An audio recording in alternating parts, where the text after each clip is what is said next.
नमस्कार मित्रों, मैं हूं आपका दोस्त सोनू। आपका स्वागत है मेरे YouTube चैनल हिंदी की बातें में। यहाँ हिंदी माध्यम में 9th से 12th के बच्चों के लिए कुछ सपोर्ट मटेरियल लाने का प्रयास किया जा रहा है। इस कंटेंट को AI की मदद से आकर्षक बनाया गया है। आशा है ये आपको पसंद आएगा। मुझसे जुड़े रहने के लिए सब्सक्राइब करना और बेल आइकन दबाना ना भूलें। कभी सोचा है कि नदियां किसी देश की धड़कन कैसे बनती हैं? आज हम भारत की उन्हीं जीवनदायिनी नदियों के एक शानदार सफर पर निकलने वाले हैं। ठीक वैसे ही जैसे हमारे शरीर में धमनियां और नसें होती हैं, भारत में भी नदियों के दो बिल्कुल अलग नेटवर्क हैं। ये नेटवर्क इस जमीन का पोषण करते हैं और करोड़ों लोगों की जिंदगी को संवारते हैं। तो चलिए देखते हैं कि इस सफर में हम क्या-क्या जानने वाले हैं। हम शुरुआत करेंगे भारत के इन दो नदी हृदयों से, फिर उत्तर की शक्तिशाली और दक्षिण की प्राचीन नदियों की दुनिया में उतरेंगे। और भी बहुत कुछ है जानने को। तो ठीक है, इससे पहले कि हम इन नदियों की गहराई में उतरें, कुछ बेसिक कॉन्सेप्ट्स को समझ लेते हैं जो इस पूरे सिस्टम को एक साथ जोड़ते हैं। अपवाह तंत्र या ड्रेनेज सिस्टम, इसे एक पेड़ की शाखाओं की तरह इमेजिन कर सकते हैं। छोटी छोटी धाराएं मानो टहनियां हैं जो मिलकर बड़ी शाखाओं में और आखिर में एक मुख्य तने यानी मेन रिवर में समा जाती हैं। अब एक बहुत ही दिलचस्प बात सोचिए, एक पहाड़ की चोटी पर पानी की बाल्टी डाली जाए, कुछ पानी एक तरफ बहेगा और कुछ दूसरी तरफ, है ना? बस वही पहाड़ की चोटी एक जल विभाजक या वाटर डिवाइड कहलाती है।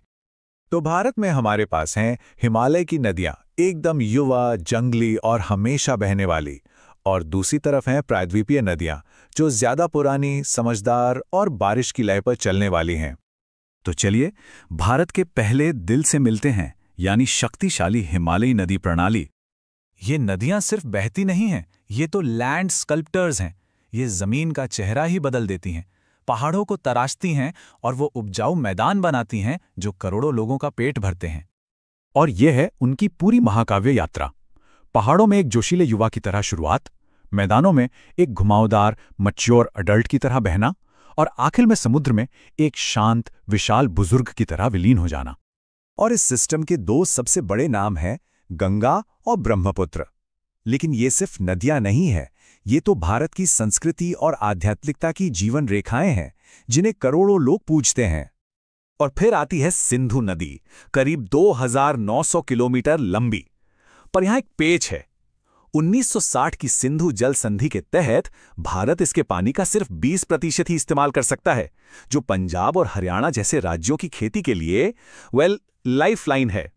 तो अब उत्तर की बर्फीली ऊंचाइयों को छोड़कर चलिए दक्षिण की धूप से भीगी जमीन की ओर। वक्त है भारत के दूसरे दिल को जानने का, यानी प्राचीन प्रायद्वीपीय नदियां। यहां मामला थोड़ा अलग है। ज्यादातर नदियां मानसून पर निर्भर हैं। जो पूरब की ओर बहती हैं वो समुद्र से मिलते वक्त एक पंखे की तरह फैलकर उपजाऊ डेल्टा बनाती हैं, और जो पश्चिम की ओर बहती हैं जैसे नर्मदा और तापी, वो एक संकरे मुंह से समुद्र में मिलती हैं जिसे एस्चुआरी कहते हैं। और इन नदियों में जो सबसे बड़ी है वो इतनी ज्यादा महत्वपूर्ण है कि उसे एक बहुत ही खास नाम, एक उपाधि दी गई है। लगभग 1500 किलोमीटर की लंबाई गोदावरी दक्षिण भारत की एक सच्ची जीवनदायिनी है, और अपने इसी विशाल आकार और महत्व के कारण इसे दक्षिण गंगा कहा जाता है। लेकिन रुकिए, भारत की पानी की कहानी सिर्फ नदियों पर खत्म नहीं होती। इसमें झीलें भी एक बहुत जरूरी एक बैलेंसिंग एक्ट करती हैं। देखिए, झीलें कई तरीकों से बनती हैं। कुछ तो शक्तिशाली ग्लेशियरों ने बनाई हैं, कुछ नदियों के घुमाव से खुद बन गईं, तो कुछ इंसान ने बांध बनाकर बनाई हैं।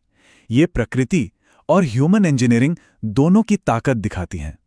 तो पॉइंट ये है कि झीलें सिर्फ खूबसूरत नज़ारे नहीं हैं, ये तो प्रकृति के स्पंजेस की तरह हैं। भारी बारिश में एक्स्ट्रा पानी सोख लेती हैं और सूखे के समय उसे धीरे धीरे छोड़ देती हैं। इससे हमारी इकोनॉमी और इकोसिस्टम दोनों को बहुत बड़ा सहारा मिलता है। और इसका एक बेहतरीन उदाहरण है जम्मू और कश्मीर की वुलर झील, भारत की सबसे बड़ी ताजे पानी की झील जो धरती की अपनी टेक्टोनिक फोर्सेस से बनी है। चलिए अब अपने सफर के आखिरी हिस्से में चलते हैं।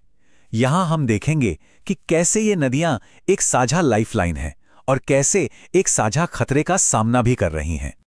सोचिए जरा, हमारे खेतों को सींचने वाले पानी से लेकर हमारे घरों को रोशन करने वाली बिजली तक, नदियां हमारी जिंदगी के हर पहलू से जुड़ी हैं। ये हमारी इकोनॉमी की रीढ़ हैं। लेकिन क्या हो अगर ये लाइफलाइन ही खतरे में पड़ जाए, अगर ये खुद ही बीमार हो जाए? इसे ऐसे समझिए कि एक शरीर है जो खुद को ठीक करने की कोशिश कर रहा है और उसमें लगातार जहर डाला जा रहा है। एक पॉइंट के बाद शरीर की नेचुरल हीलिंग पावर जवाब दे देगी।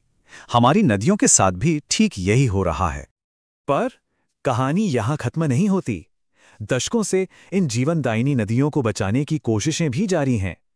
गंगा एक्शन प्लान से लेकर आज के नमामि गंगे मिशन तक, इन संरक्षण योजनाओं के जरिए उम्मीद की एक किरण हमेशा बनी रही है। तो आखिर में ये सवाल बचता है, इन नदियों ने हमें एक पूरा उपमहाद्वीप बना कर दिया। अब हम इनके भविष्य को कैसा आकार देंगे? ये हम सबकी एक सामूहिक जिम्मेदारी है। शुक्रिया मित्रों, मुझे बेहद खुशी है आपने मेरा वीडियो पूरा देखा। मुझे आशा है आपको वीडियो पसंद आया होगा। आपके सवाल और कमेंट्स का स्वागत है, जिससे मैं इस कंटेंट को और बेहतर बना सकूं। साथ ही हमारे चैनल को सब्सक्राइब करना और बेल आइकन दबाना न भूलें। Thank you.